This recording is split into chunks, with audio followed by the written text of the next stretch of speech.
Hi hello friends, welcome to my channel. இன்றைக்கி நம்ம என்ன பார்க்க போகிறோம் அப்படின்னு பார்த்தீங்கன்னா, சண்டே ஸ்பெஷல் தாங்க. சண்டே அப்படின்னு சொன்னாலே உள்ளுக்குள்ளார ஹாப்பியாக தாங்க இருக்கும். அதுக்கு காரணம் என்னென்னு பார்த்தீங்கன்னா, அன்றைக்கி ஒரு நாள் தான் நம்மளுக்கு லீவு. நம்ம வீட்டில் இருந்து நல்லா ரெஸ்ட் எடுப்போம். வீட்டில் என்னெல்லாம் ஆசைப்படுறோமோ அதை வந்து அன்றைக்கி போல் செஞ்சு சாப்பிட்ற வேண்டியதான். இன்றைக்கி போல் கொஞ்சம் சிக்கன் எடுத்துகிட்டு வந்திருக்கிறாங்க.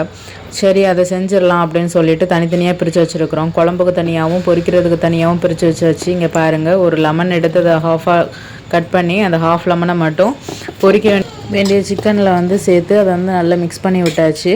இப்போ இந்த சிக்கன் எல்லாத்தையும் வந்து மசாலா சேர்த்து நல்லா அதை வந்து எல்லாத்தையும் பிரட்டி விட்டுறலாம். ஒரு ½ அதை வந்து மசாலா பிடிக்கிறதுக்கு மூடி வச்சு ஊற விட்டுறணும். அப்போ தான் அதில் வந்து மசாலா எல்லாம் இறங்கி பொரிக்கிறதுக்கு சூப்பராக இருக்கும். இப்போ பாருங்கள், மசாலா எல்லாம் சேர்த்தாச்சு. இப்போ ஒரு மூடி போட்டு மூடி வச்சிட வேண்டியதான் ஒரு ½ நம்ம வந்து எலும்பு எல்லாமே குழம்புக்கு போட்டோம் அப்படின்னா ரொம்பவும் சூப்பராக இருக்கும்.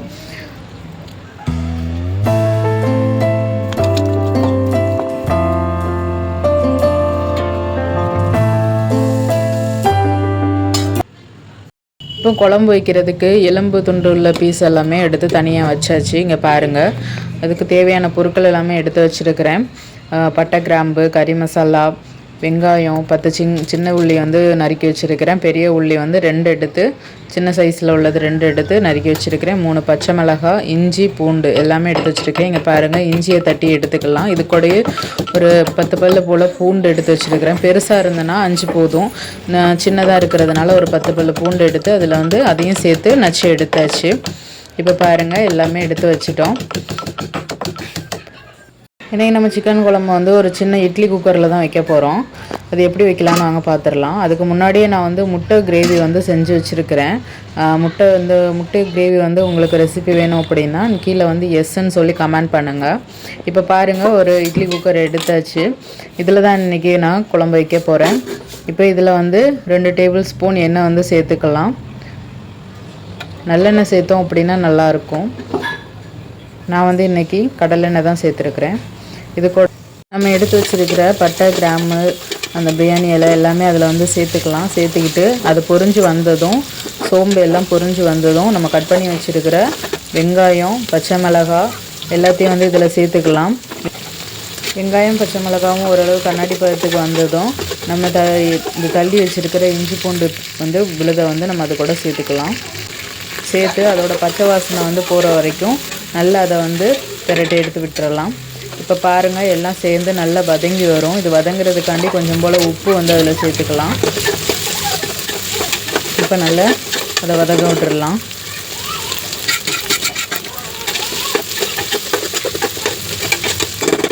இப்போ இந்த வெங்காயம், பச்சை மிளகாய் எல்லாம் வதங்கினது. இது கூட வந்து தக்காளி சேர்த்துக்கலாம். நான் வந்து 2 மீடியம் சைஸ் தக்காளி கட் பண்ணி எடுத்து வச்சுருக்கிறேன்.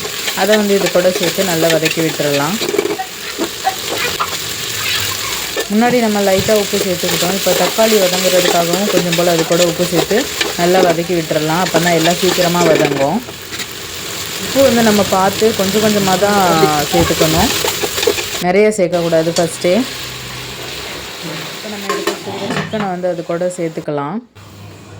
சேர்த்து ஒரு மூடி போட்டு கொஞ்ச நேரம் ஒரு 2 விசில் வர வரைக்கும் நம்ம வந்து குக் பண்ண விட்டுறலாம். ஏன்னா தண்ணி எதுவுமே சேர்க்கக்கூடாது, சிக்கனில் உள்ள தண்ணியே வரும். அதனால் ஒரு 2 விசில் மட்டும் வச்சா போதும். அது விசில் வந்ததுங்க பாருங்கள், எவ்வளோ தண்ணி விட்டுருக்கு அப்படின்னா. நான் தண்ணியே ஊற்றலை, இது ஃபுல்லாக அந்த சிக்கனில் உள்ள தண்ணி தான் வந்திருக்கு. இப்போ நம்ம அது கூட சிக்கன் மசாலாவை வந்து சேர்த்துடலாம்.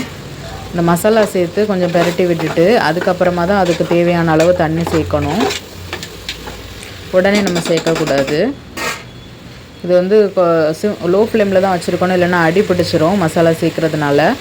இப்போ பாருங்கள், கொஞ்சம் நேரம் மசாலா சேர்த்துட்டு அதுக்கப்புறமா நம்மளுக்கு தேவையான அளவு தண்ணியை ஊற்றிக்கலாம். நம்மளுக்கு இப்போ தண்ணியாக வேணும்னா ஒரு 3 கப்பு தண்ணி ஊற்றிக்கலாம். இல்லை கொஞ்சம் கிரேவி மாதிரி வேணும், தண்ணி நிறைய வேண்டாம் அப்படின்னா ஒரு 1 கப்பு 1.5 கப்பு ஊற்றினாலே போதும். நான் வந்து இன்றைக்கி 3 கப்பு ஊற்றிருக்கேன், கொஞ்சம் தண்ணியாக வேணுங்கிறதுனால. இப்போ பாருங்கள், கடைசியில் கொஞ்சம் போல் உப்பு டேஸ்ட் பண்ணி பார்த்துட்டு தேவையான அளவு உப்பு சேர்த்தாச்சு. சேர்த்து இனி 2 விசில் வர வரைக்கும் அடுப்பில் வச்சிட வேண்டியதுதான். இப்போ நம்ம நேரமாகவே எடுத்து மசாலா எல்லாம் போட்டு பிரட்டி நம்ம பொரிக்கிறதுக்கு ரெடி பண்ணி வச்சுருக்கிற அந்த சிக்கனை வந்து இப்போ இதில் பொரித்து எடுத்துடலாம். அதுக்கு வந்து தனியாக ஒரு கடாயை வச்சு அதில் எண்ணெய் சூடாக்கி விட்டுறணும். எண்ணெய் சூடானதும் அதுக்கப்புறமா அதில் வந்து நம்ம பிரட்டி வச்சுருக்கிற அந்த சிக்கன் எல்லாத்தையும் போட்டு ஃப்ரை பண்ணி எடுத்துட்டோன்னா நம்மளுக்கு பொரிப்பு ரெடி ஆயிரும். இங்கே பாருங்கள், இந்த மாதிரி ஒன்று ஒன்றா போட்டு பொரித்து எடுத்துக்கலாம். ரொம்ப டேஸ்ட்டாக இருக்கும். அவ்வளவுதாங்க. சிக்கன் வந்து நம்ம எந்த மசாலா போட்டாலும் ஒரு தனித்தனி டேஸ்ட்டில் வந்து அது வந்து சூப்பராக இருக்கும். நம்மளுக்கு சிக்கன் வந்து வைக்கிறது ரொம்பவும் சிம்பிளானது தான், ரொம்ப ஈஸியும் கூட. உங்களுக்கும் சிக்கன் பிடிக்கும் அப்படின்னா நம்ம வீடியோவுக்கு ஒரு லைக் பண்ணிடுங்க. உங்களில் யாருக்கெல்லாம் சிக்கனில் என்னென்ன வெரைட்டிலாம் பிடிக்கும் அப்படிங்கிறத கமெண்ட் பண்ணுங்கள். இதே மாதிரி நம்ம வீடியோவெல்லாம் பார்க்குறதுக்கு நம்ம வீடியோவை லைக் பண்ணுங்கள், ஷேர் பண்ணுங்கள், சப்ஸ்கிரைப் பண்ணுங்கள். மறக்காமல் அந்த பெல் சிம்பிளை ப்ரெஸ் பண்ணிடுங்க. அப்போ தான் நம்ம போடுற வீடியோ எல்லாமே உடனுக்குடனே நோட்டிஃபிகேஷன்ஸாக வரும். இங்கே பாருங்கள், இன்றைக்கி சண்டே ஸ்பெஷல் லஞ்சுக்கு வந்து எல்லாமே ரெடி ஆயாச்சு. குழம்பு எல்லாமே இங்கே பாருங்கள் எண்ணெய் விட்டு பிரிஞ்சு வந்தாச்சு. குழம்பு ரெடி ஆயாச்சு. இப்போ சிக்கன் பொரிப்பும் நம்ம பொரித்து எடுத்து வச்சாச்சு. முட்டை குழம்பும் வச்சுருக்குறோம். இனி சாப்பிட வேண்டியது தான். வாங்க சாப்பிட்றலாம்.